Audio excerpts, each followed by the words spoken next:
Ya me había presentado, mi nombre es Melissa Gómez, yo trabajo en la parte de laboratorio en caracterización molecular. Sin embargo, pues vengo aquí a contarles qué se ha realizado en la parte de caracterización morfológica, agronómica, molecular y parte de la bioquímica que hemos trabajado de las adcesiones de higuerilla que tenemos en estos momentos en el banco. Bueno, como el doctor Lobo ya les estuvo comentando, pues básicamente, ¿qué queremos nosotros? Como unidad de fitomejoramiento, queremos recolectar un recurso biológico que es una plantica que tú encuentras silvestre, darle información a esa plantica que tú viste que tiene algún potencial, empezar a estudiar qué tiene de ventaja esa plantita. A eso se le llama recurso genético cuando ya tienes va adquiriendo como esa información para luego almacenarlo en los bancos de germoplasma, pues que el doctor Lobo es un experto en eso. Aquí, por ejemplo, podemos observar una pequeña gráfica donde observamos cuáles son las actividades las principales actividades del banco, pero principalmente nosotros nos enfocamos en la parte de caracterización y evaluación. Resulta que mucha gente pues habla de evaluación y caracterización al mismo tiempo, lo utilizan como sinónimo, pero resulta que esto no es tan sinónimo. Caracterización es una cosa y evaluación es otra cosa. Hablamos de caracterización cuando le damos una información a una planta, a un animal o a cualquier ser vivo que estamos estudiando en un único ambiente, donde yo puedo contrastar dos individuos, pero en este mismo ambiente cómo se están comportando. A eso le llamo yo caracterización. Y evaluación le llamo yo al estudio que le hago a ese mismo individuo, pero a través de diferentes ambientes. ¿Cómo se está comportando mi plantita mi planta objetivo o mi animal objetivo en clima cálido, en clima medio o en clima frío? Entonces a eso le llamamos evaluación.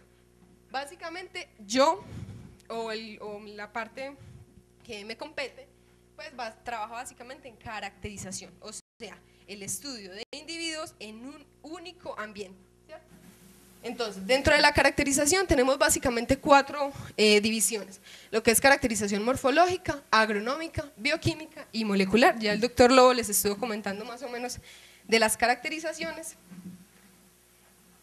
Esas 4 caracterizaciones, ¿qué hacen? Logran acumular cierta información para poder darle yo valor a mi recurso biológico y poder convertirlo en un recurso genético, ¿cierto? Dentro de la caracterización morfológica, molecular y bioquímica podemos ver que estudia genes de alta heredabilidad, a excepción de la agronómica. La agronómica estudia genes de baja heredabilidad, es decir, que cuando se cruzan dos individuos es menos probable que el atributo se pueda observar de igual manera en sus hijos, ¿sí? A eso me refiero. La caracterización morfológica, molecular y bioquímica pues normalmente están codificados por únicos o pocos genes, mientras que la agronómica por múltiples genes. Está influenciado la morfológica, la agronómica está influenciada por el ambiente, por eso esta caracterización es la base para las futuras evaluaciones, ¿sí? La caracterización morfológica se traduce en caracteres cualitativos, es decir, si una planta tiene tallo verde, es verde, es un carácter cualitativo. Si una planta tiene un tallo rojo, es rojo, es un carácter cualitativo. Mientras que en la agronómica, que se representa por caracteres cuantitativos, es decir, esta planta tiene una altura de 90 centímetros. Ese número de 90 centímetros ya es un valor cuantitativo, un carácter cualitativo.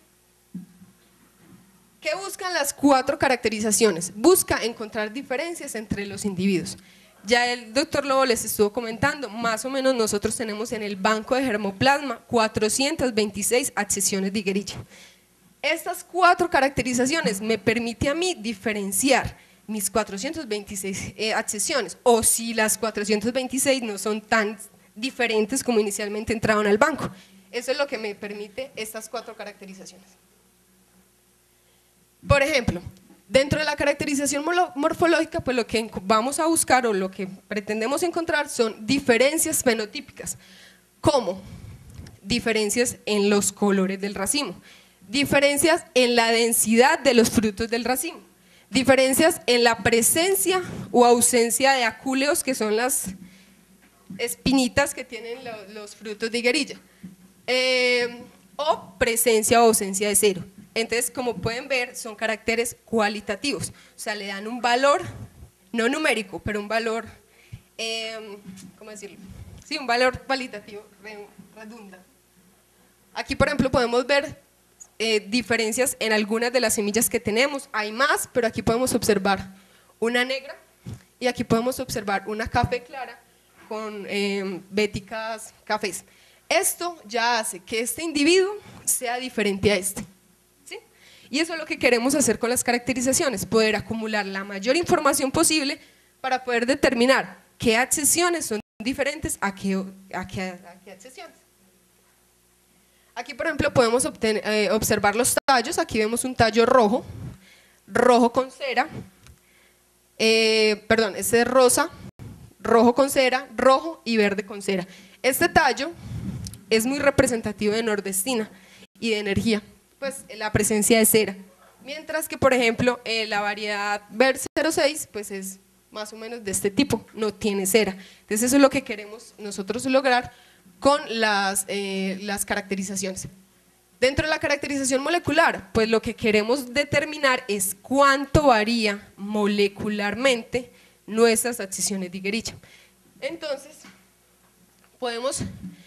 esas diferencias las podemos encontrar tanto en número de secuencias, es decir, aquí tenemos una secuencia CA que se repite aquí 22 veces, y aquí 26, y aquí 32. Si yo encuentro estos tres individuos, yo puedo decir que estos tres individuos perfectamente son diferentes. Si yo encontrara dos individuos con este mismo número de repeticiones, puedo decir que probablemente con una probabilidad muy alta son individuos muy similares, no iguales, similares. ¿Por qué no iguales? Porque de todas maneras esto varía dependiendo del número de marcadores que pueda utilizar, ¿cierto? Si yo utilizo un número de set de 20 marcadores, pues hay muchos más marcadores que me pueden dar una mayor información. Entonces por eso digo similares y no soy tan radical en decir que son totalmente iguales. Esta técnica que se basa en número de repeticiones y en diferencias de repeticiones se llama técnica de microsatélites. Aquí, bueno, en la anterior podemos observar que varía es el número de secuencias repetidas. Aquí varía el número, o mejor dicho, la secuencia como tal. Aquí, por ejemplo, podemos observar que es la misma secuencia, pero varían estos tres nucleótidos, ¿sí? Esos tres nucleótidos para estos dos individuos es lo mismo. Es decir, estos dos individuos son similares, no iguales, similares. Sin embargo, aquí pueden observar que la C cambia a G, o sea, la citosina cambia a guanina. El hecho de que haya ese cambio y se mantengan esos nucleótidos hacen que estos dos sean similares, pero no sean tan similares como estos dos. Y así sucesivamente. Aquí, por ejemplo, podemos observar que para una misma secuencia que tiene esta única base, que es guanina, pues son dos individuos diferentes. Y aquí esta única secuencia, que es la misma que esta, pero que cambia la adenina, ya son dos individuos diferentes. Eso busca los marcadores moleculares, poder encontrar esas pequeñas diferencias en el DNA. Estas técnicas normalmente pues, son conocidas como RFLPs o SNPs. Esta es como la técnica más utilizada en estos momentos. Marcadores moleculares hay muchos. Dependiendo de lo que tú quieras, puedes utilizar bastantes. Entonces aquí les mostré solamente 3 de los que más se utilizan: RFLPs, microsatélites y SNPs. Aquí, por ejemplo, tenemos, esto es una gráfica de Marañón. Aquí podemos observar que estos 3 individuos tienen 3 banditas. El hecho de que tengan estas 3 bandas de DNA significan que estos 3 individuos son similares. O sea, tienen un fragmento de DNA que es similar. Mientras que estos 3 individuos no tienen el fragmento, ¿sí?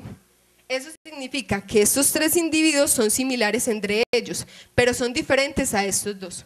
Eso es lo que buscan los marcadores moleculares. Entonces, como les venía comentando el doctor Franco y el doctor Lobo, desde el 2006 más o menos empezó a colectar la colección colombiana de Iguerilla. En el 2006 lo primero que se colectó fueron 114 genotipos, que ya el doctor Lobo les comentó, fue en una feria de semilla, fueron empresas que trajeron semilla y se empezó como a encontrar o a recolectar ese germoplasma. Luego se sumaron 17 genotipos más en lo que se conoció fase 2, 179 genotipos en el 2008 y finalmente 116 genotipos que vinieron de Estados Unidos para formar las 426 adhesiones de Iguerich.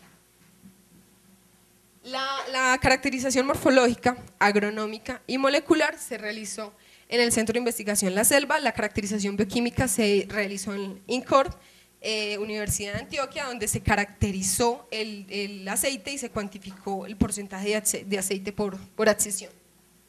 Bueno, estas son las condiciones. Básicamente nosotros queremos enfatizar nuestro objetivo principal, son estas dos variedades. BER10, que es la BRS nordestina, nuestro control, y BER06 es nuestra variedad experimental Ricinus comunes a la cual nosotros le queremos apuntar para la liberación del material. ¿Sí? Bueno, la caracterización morfológica se basó básicamente en los descriptores publicados por Vega.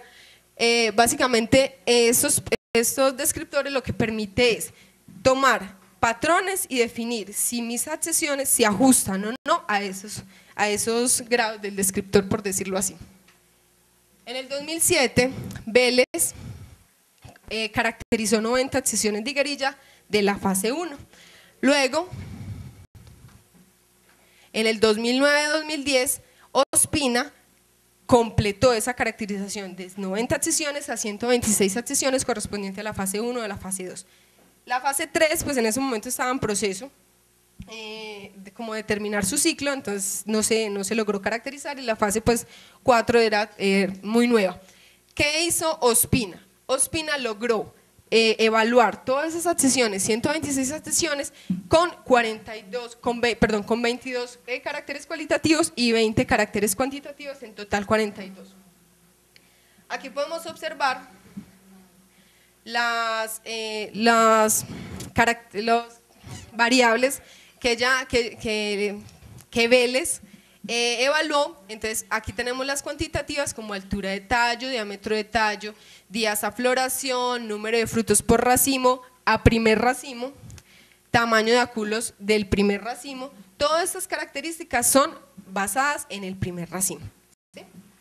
En la parte cualitativa pues podemos observar coloración de tallo, coloración de áculos, presencia o ausencia de cera, presencia o ausencia de áculos, tamaño de los áculos, densidad de los frutos. Hay frutos que son muy densos y hay frutos que son muy ralos, o sea, son muy separaditos.